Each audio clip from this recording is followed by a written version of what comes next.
श्री शिवाय नमस्तुभ्यम। शीघ्र विवाह को अगर आप लेकर के परेशान हैं, विवाह नहीं हो पा रहा है, यानी कि आपकी कुंडली में विवाह के योग तो हैं, परंतु किसी दोष लगने के कारण, ग्रहों की स्थिति अनुकूल ना होने के कारण, किसी की नज़र आदि लगी होने के कारण आप विवाह के बंधन में नहीं बंध पा रहे हैं। रिश्ते आते हैं, शादी तक बात जब आती है तो वह जो रिश्ता आया हुआ होता है वह टूट जाता है किसी न किसी कारण से, और आपको उसका कारण समझ में नहीं आता है कि आखिरकार ऐसा क्यों हो रहा है कि रिश्ते तो आते हैं, आपकी शादी तक बात भी पहुंच जाती है, लेकिन वह शादी होते होते रुक जाती है। तो अगर आपके साथ ऐसा कई बार हो चुका है, आप काफ़ी परेशान हो चुके हैं, आपको स्वयं अपने विवाह के लिए अगर परेशान हैं, उम्र हो गई है, सर्वगुण संपन्न है, नौकरी आदि करते हैं, लेकिन जिस तरीके का जीवन साथी आप पाना चाह रहे हैं उस तरीके का जीवन साथी आपको नहीं मिल पा रहा है, आपके मन के मुताबिक रिश्ते नहीं आ रहे हैं, या फिर आते हैं जो रिश्ता आपको सही लगता है वह उससे आपका विवाह नहीं हो पाता है। अगर आप विवाह के लिए परेशान हैं, लव मैरिज भी करना चाह रहे हैं, और अगर उनके माता पिता अरेंज मैरिज करना चाह रहे हैं, जो माता पिता अपने बच्चों के लिए परेशान हैं, लड़के के लिए अच्छी लड़की और लड़की के लिए अच्छा लड़का अगर आप ढूंढते ढूंढते थक चुके हैं, तो आपने शिव मंदिर का उपाय ज़रूर करना है। शिव मंदिर का जो उपाय है, शिव माँ पार्वती जी की जो आराधना करता है, जो उनके उपाय करता है, पूजा पाठ करता है, उनकी किस्मत खुलने लगती है। बने बनाए जो काम आपके होते हैं, जो बिगड़ने वाले जो काम होते हैं वह बन जाते हैं, और आपकी कुंडली में अगर ग्रहों की स्थिति सही नहीं होती है तो ग्रह दोष जो होता है वह दूर हो जाता है और कार्यों में सफलता होने लगती है। साथ ही अगर आपके घर में पितृदोष है, कालसर्प दोष है, और या फिर वास्तु दोष है, राहु और केतु का गलत प्रभाव है, कुछ भी अगर कारण है जिस कारण से घर में शादी सगाई जैसे शुभ कार्य नहीं हो पा रहे हैं, तो उसमें बच्चों के विवाह होने में भी देरी हो रही है, तो आपने शिव जी और माता पार्वती जी का एक ऐसा उपाय है, एक ऐसा मंत्र भी है साथ में। अगर आप 5 सोमवार लगातार करते हैं, जो व्यक्ति 5 सोमवार लगातार अगर यह उपाय कर रहा है, माँ कर रही है बच्चे के लिए या बच्चे स्वयं कर रहे हैं, तो उसके विवाह होने में फिर देरी नहीं होती है, और साथ ही उसको ऐसा जीवन साथी भी प्राप्त होता है जो उसके लिए पूरे जीवन भर के लिए सुखदायक होता है, यानी उसका पूरा वैवाहिक जीवन सुखमय बीतता है। अगर आप शिव जी और माता पार्वती जी की आराधना करते हुए अपना विवाह करते हैं, उनकी कृपा अगर आप पर हो जाती है, तो आपकी कुंडली में सारे ग्रह दोष दूर हो जाते हैं, शुभ प्रभाव देखने को मिलता है कुंडली में। अगर आप लाख उपाय कर चुके हैं, उपाय करते करते थक चुके हैं और आपका विवाह नहीं हो रहा है, तो आपने क्या करना है कि सुबह ब्रह्म मुहूर्त में उठना है। इस उपाय को आप सोमवार से ही प्रारंभ कर सकते हैं।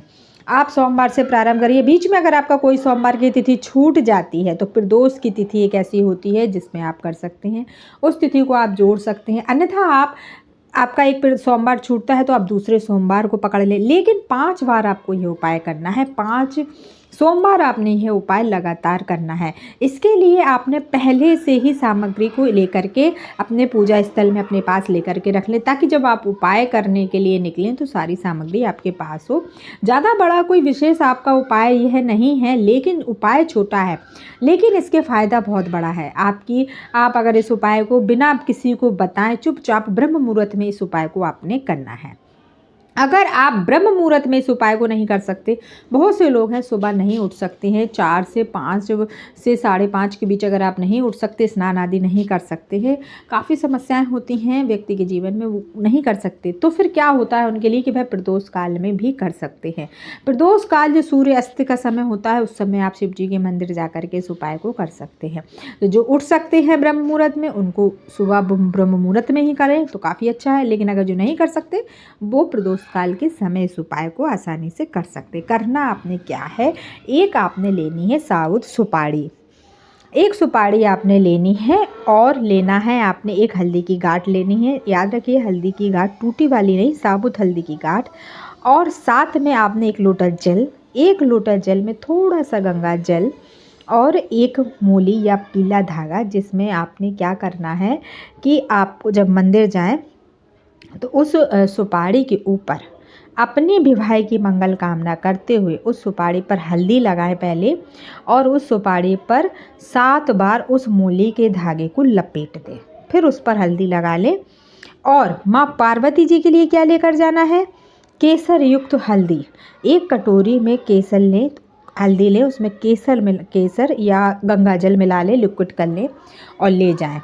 ले जाकर शिव जी पर 1 लोटा जल चढ़ाएं। आपने क्या करना है, 1 लोटा जल आप शिव जी का जल से अभिषेक करें। पीला चंदन अगर आप ले गए हैं तो उन पर पीला चंदन का लेपन कर दें। जो भी आप सामग्री ले गए हैं, उसके अलावा बेलपत्र है, पुष्प हैं, जो भी आप ले गए हैं, फल फूल हैं, धूप बत्ती दीपक जो आप ले गए थे, उस तरीके से शिव जी का श्रृंगार करें।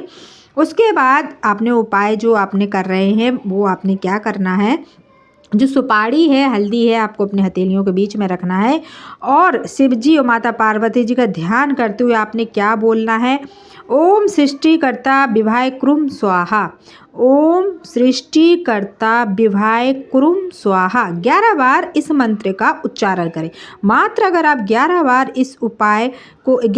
इस मंत्र को इस उपाय के साथ बोलते हैं और फिर उसके बाद जब 11 बार आप इस मंत्र का उच्चारण कर लें, उसके बाद जो आपने हाथ में सुपारी और हल्दी की गांठ ली है वह आपने शिव जी की शिवलिंग के ऊपर समर्पित कर दें। और जो हल्दी ले गए थे हल्दी को आपने क्या करना है, माता पार्वती जी के मस्तक पर लगाना है और माँ पार्वती जी को हल्दी अर्पित करनी है। उसी हल्दी का तिलक अपने मस्तक पर लगा लेना है, उसी उंगली से जिससे आपने माँ को लगाया है। ऐसा अगर आप 11 बार मंत्र के साथ अगर आप 5 सोमवार इस उपाय को कर आते हैं शिव जी माता पार्वती जी के सामने बैठकर, तो विवाह होने में 1.5 महीना नहीं लगता है आपका विवाह। अगर आप पहले से अगर आप बहुत ज़्यादा परेशान हैं तो देखिएगा रिश्ता पक्का हो जाएगा और आपका विवाह होकर ही रहेगा। जैसा भी चाहते हैं जीवन साथी वैसे ही जीवन साथी की प्राप्ति होगी। लव मैरिज करना चाह रहे हैं तो लव मैरिज आपकी हो जाएगी। विघ्न बाधाएं जो आ रही थी वह आसानी से कट जाएंगी। तो उपाय जरूर कर लीजिएगा।